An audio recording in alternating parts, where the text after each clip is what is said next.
Well, a big whoa to everyone. Here we are, folks, December 24th. We've made it. The Christmas holidays are on. And I used to have a really ugly Christmas tie. I can't find it anywhere, nor do I own any ugly Christmas shirts. So about the closest thing I could find was basically a red sweatshirt. It has a Canada logo on, which I'll try to keep a little low profile.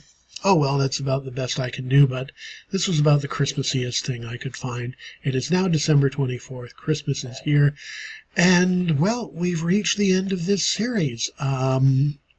It has been a great deal of fun recording it for you. I've got to share a lot of my favorite holiday movies and specials with you that I watch every year, so I really do hope that you've enjoyed it. So without further ado, here is our final holiday movie and special to look at for December 24th, and I deliberately made sure that this one was in the December 24th position because this really is, in my opinion, not only the best Christmas movie that I ever watched, but I think it deserves to be on the Sight and Sound list. It's probably one of the better movies ever made as well, and that is the 1951 version of Scrooge with Alastair Sim as Scrooge. It was released in England under the title Scrooge, released in North America under the title of A Christmas Carol.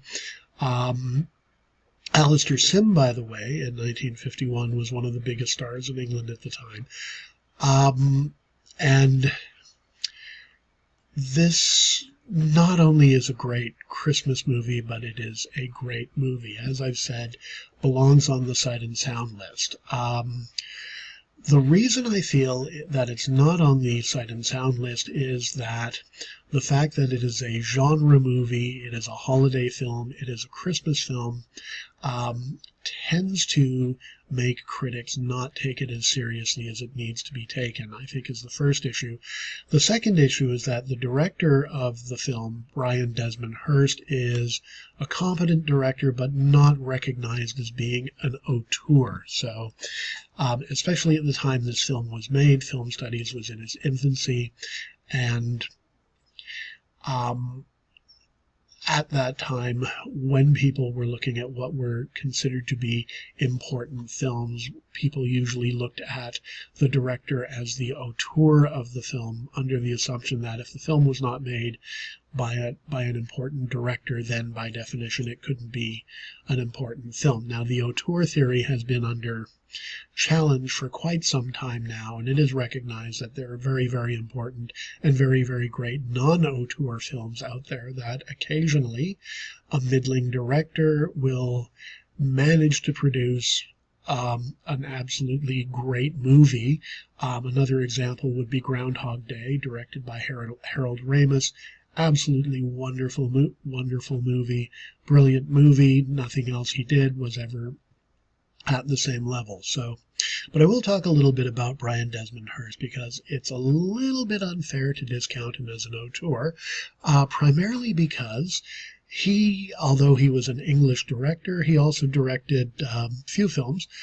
Interesting movie with Dirk Bogarde about the Mau Mau uprising in Africa called Simba. He actually got his training in America, and he actually apprenticed under the great American director John Ford. And I bring that up here because in the editing of the film and in the cinematography of the film, you can really, really see Ford's influence. This is a montage-style film par excellence. Very little camera movement, very few longish takes.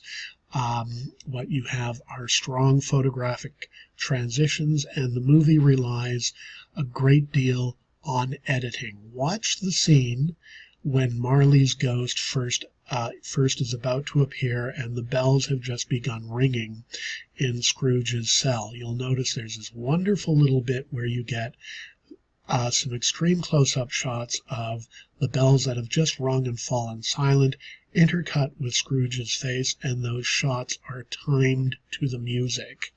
So the editor changes shots according to the beats of the music. And the editor, as you'll remember, was a man named Clive Donner, who later went on to direct the 1984 version of Scrooge with George C. Scott.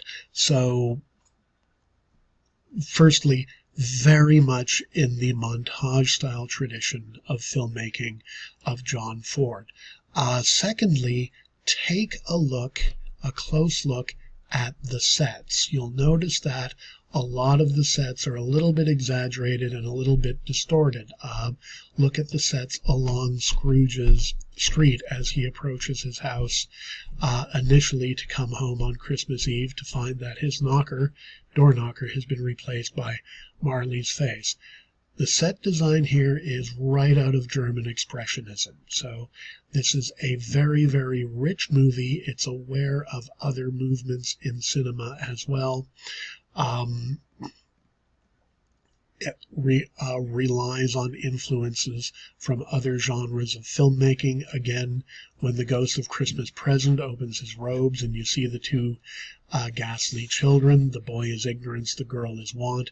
Look at the makeup and their expression right out of the Expressionist handbook there.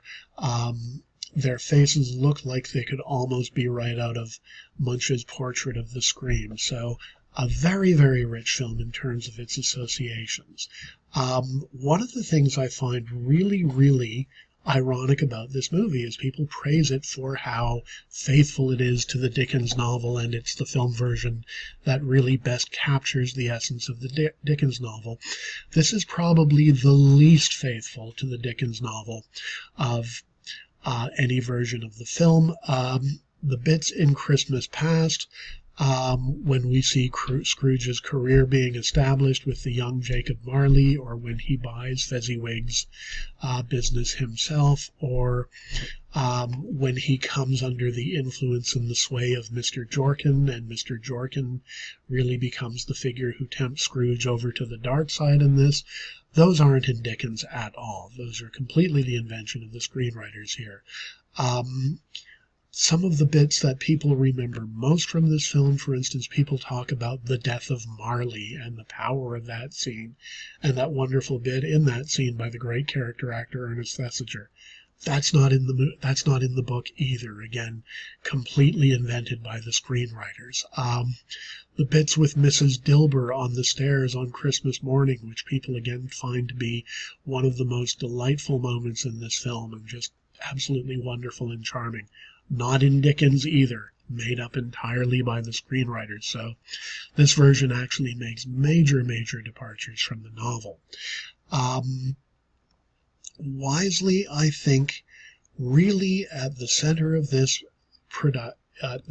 film is Sim's performance as Scrooge. Watch when Marley is, again, that scene I talked about a little earlier, when you have the bells intercut and it's all timed to the music, but everything in there is focused on Sim's performance and his mounting terror as Marley approaches. As a matter of fact, everything in this film is centered around Sim's performance. This is one of the greatest acting performances that has ever been committed to cinema. If you consider that Scrooge would be a really challenging character for an actor to play, especially as written by Dickens, he's a very flat character. He goes from being really mean to really nice. There's not a lot of nuance in Scrooge, so Sim has to add that and make it believable, and he does a great, great job of doing that.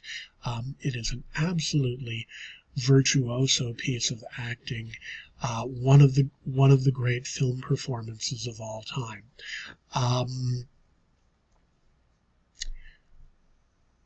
There is so much more that can be said about this film. Again, doesn't pull punches around the poverty and the hardship that people are facing. Again, right out of the German Expressionist playbook, film begins right with Scrooge in a great low-angle shot, telling a poor man to get lost on the steps of the courthouse on Christmas morning. Very, very powerful scene there. Wonderful bits. All of the actors are excellent. Mervyn Johns is excellent as Cratchit. Again, The with the exception of Sim, who very much has the star part here, all of the actors are chosen not because they're very popular or very well known, but because they're very, very fine actors. This has a claim to being probably the best Christmas movie ever, and definitely deserves to be on the Sight and Sound list. Very, very rich, very, very strong film. All right. Hope you've enjoyed this final review. I hope you've enjoyed all of these reviews that I've been giving you through the holidays. I hope you have a wonderful, wonderful holiday, and it has been an absolute pleasure sharing my favorite holiday movies with you. Thank you so much. Merry Christmas.